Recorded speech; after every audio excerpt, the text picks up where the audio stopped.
కేంద్ర హోంమంత్రిత్వ శాఖ మరియు రిజిస్ట్రార్ జనరల్ ఆఫ్ ఇండియా ఈ ప్రక్రియను 2 దశల్లో నిర్వహిస్తున్నారు. మొదటి దశ ఏప్రిల్ 1, 2026 టు సెప్టెంబర్ 30. ఈ దశలో కేవలం గృహాల జాబితా మరియు గణన జరుగుతుంది. ఇందులో ఇంటి పరిస్థితులు, అందుబాటులో ఉన్న వసతులు, నీరు, విద్యుత్, మరుగుదొడ్లు మొదలైన వాటిని మాత్రమే సేకరిస్తారు. ఇక రెండవ దశ చూస్తే ఫిబ్రవరి 2027 మార్చి 1. ఈ దశలో అసలైన జనాభా లెక్కల పాపులేషన్ ఎన్యూమరేషన్ అనేటువంటిది ఇక్కడే జరుగుతుంది. రెఫరెన్స్ తేదీగా 2027 మార్చి 1వ తేదీ అర్ధరాత్రిని రెఫరెన్స్ తేదీగా తీసుకోవడం జరిగింది. ఇక 2027 జనగణన ప్రత్యేకతలు చూసినట్లయితే తొలి డిజిటల్ గణన భారతదేశ చరిత్రలో మొదటిసారిగా పూర్తి స్థాయిలో డిజిటల్ పద్ధతిలో మొబైల్ యాప్ ద్వారా అక్కడ డేటాను సేకరిస్తున్నారు. ఇక రెండవది సెల్ఫ్ ఎన్యూమరేషన్.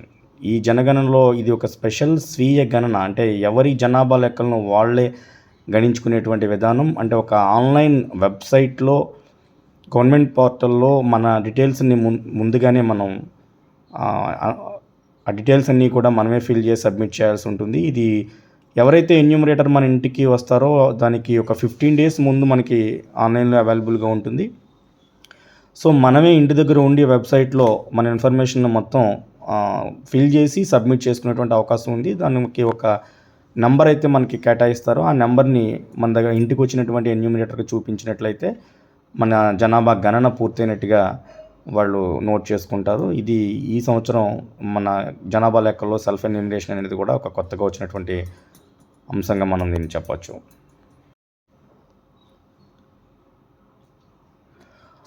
కుల గణన, క్యాస్ట్ సెన్సస్. ఈసారి జనగణనలో కులాల వివరాలను కూడా సేకరించాలని కేంద్ర ప్రభుత్వం నిర్ణయించింది. చాలా ఇంపార్టెంట్ పాయింట్ ఇది. 1931లో మొదటిసారిగా కుల గణన చేసిన తర్వాత జనాభా లెక్కల్లో మళ్ళీ ఎప్పుడు క్యాస్ట్ సెన్సస్ అనేది జరగలేదు. ఇప్పుడు మళ్ళీ కొత్తగా కుల గణనను ఇంక్లూడ్ చేయడం జరిగింది. ప్రశ్నావళి తొలి దశలో భాగంగా ఎన్యూమరేటర్లు మొత్తం 33 ప్రశ్నలు అడుగుతారు. ఇందులో వాహనాలు, ఇంటర్నెట్ కనెక్షన్కి సంబంధించి, గ్యాస్ కనెక్షన్ వంటి వ్యక్తిగత ఆస్తుల వివరాలు కూడా ఉంటాయి. భారతదేశంలో మొట్టమొదటిసారిగా 1872లో లార్డ్ మేయో కాలంలో జనాభా గణన ప్రారంభమైంది. భారతదేశంలో జనాభా లెక్కలు సేకరించిన మొదటి గవర్నర్ జనరల్ లార్డ్ మేయో. అదేవిధంగా భారతదేశంలో హత్య గావించబడిన గవర్నర్ జనరల్ కూడా లార్డ్ మేయో. అప్పటి నుంచి ఇప్పటి వరకు అన్ని జనాభా గణన వివరాలు ఇప్పుడు ఈ వీడియోలో మనం చర్చించుకుందాం. బ్రిటిష్ పాలనలో, బ్రిటిష్ వారి యొక్క హయాంలో మొత్తం 8 సార్లు జనాభా గణన జరిగింది. 1881లో రెండవసారి జనాభా లెక్కలు జరిగింది. ఇది మొదటి సమగ్రంగా జరిగినటువంటి జనగణన. 1872లో జరిగినటువంటి జనగణన అసంపూర్తిగా జరిగింది.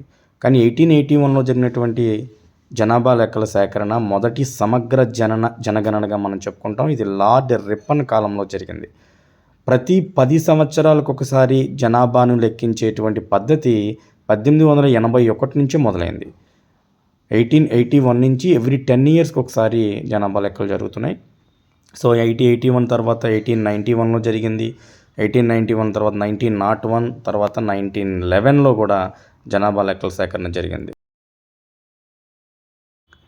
1921 ఈ జనాభా లెక్కల సేకరణకు ఉన్నటువంటి స్పెషల్ ఏంటి అంటే దీన్ని ఇయర్ ఆఫ్ గ్రేట్ డివైడ్ అంటారు. ఎందువలన అంటే భారతదేశ చరిత్రలోనే జనాభా తగ్గుదల నమోదైన ఏకైక సంవత్సరం. ఎప్పుడు జనాభా పెరుగుతుంది, కానీ 1921లో జనాభా పెరగకుండా తగ్గుదల నమోదైంది. అందువలన దీన్ని ఇయర్ ఆఫ్ గ్రేట్ డివైడ్గా మనం పిలుస్తాం. అదేవిధంగా నెక్స్ట్ 10 yearsకి 1931లో జనాభా లెక్కల సేకరణ జరిగింది. ఇది మొదటిసారిగా కుల గణన వివరాలు సేకరించినటువంటి జనాభా లెక్కల సేకరణ. ఈసారి ఖచ్చితంగా దీని మీద బిట్ వచ్చే అవకాశం ఉంది.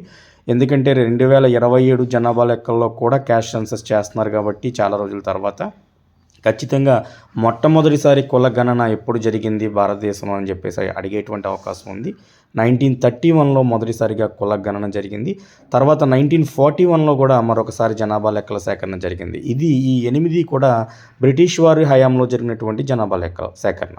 తర్వాత 1947లో భారతదేశానికి స్వాతంత్రం వచ్చిన తరువాత మరొక 7 జనాభా లెక్కల సేకరణ జరిగాయి.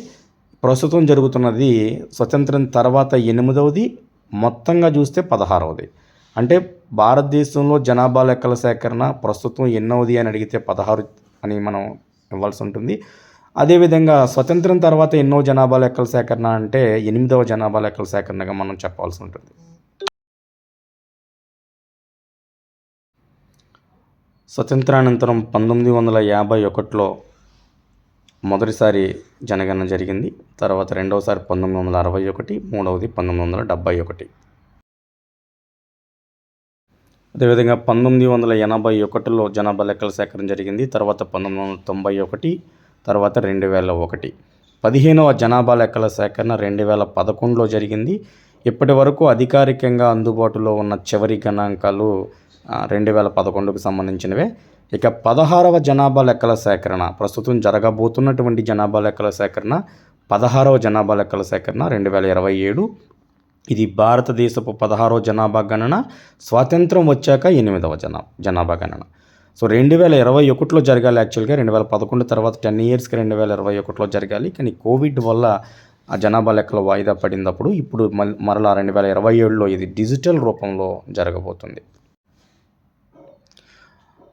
ఒక నిర్వహణ చూస్తే కేంద్ర హోంమంత్రిత్వ శాఖ పరిధిలోని రిజిస్ట్రార్ జనరల్ మరియు సెన్సస్ కమిషనర్ కార్యాలయం దీన్ని నిర్వహిస్తుంది. చాలా ఇంపార్టెంట్. జనాభా లెక్కల సేకరణ అనేటువంటిది కేంద్ర హోం మంత్రిత్వ శాఖ పరిధిలో ఉన్నటువంటి అంశము. చాలా ఇంపార్టెంట్ పాయింట్. చట్టం చూసినట్లయితే సెన్సస్ యాక్ట్ చూసినట్లయితే సెన్సస్ యాక్ట్ అనేది 1948లో సెన్సస్ యాక్ట్ వచ్చింది, జనాభా సేకరణ చట్టము. దీని ప్రకారమే ప్రస్తుత ప్రక్రియ జరుగుతుంది. ప్రస్తుతం జరుగుతున్నటువంటి జనాభా లెక్కల సేకరణ దేశంలోనే మొట్టమొదటి పూర్తి స్థాయి డిజిటల్ సెన్సస్గా మనం చెప్తున్నారు. ఈసారి సెల్ఫ్ ఎన్యూమరేషన్ అంటే మన వివరాలు మనమే యాప్లో నమోదు చేసుకోవడం అనే సదుపాయాన్ని కూడా ఈసారి కల్పించారు. చూస్తూనే ఉండండి BMR అకాడమీ.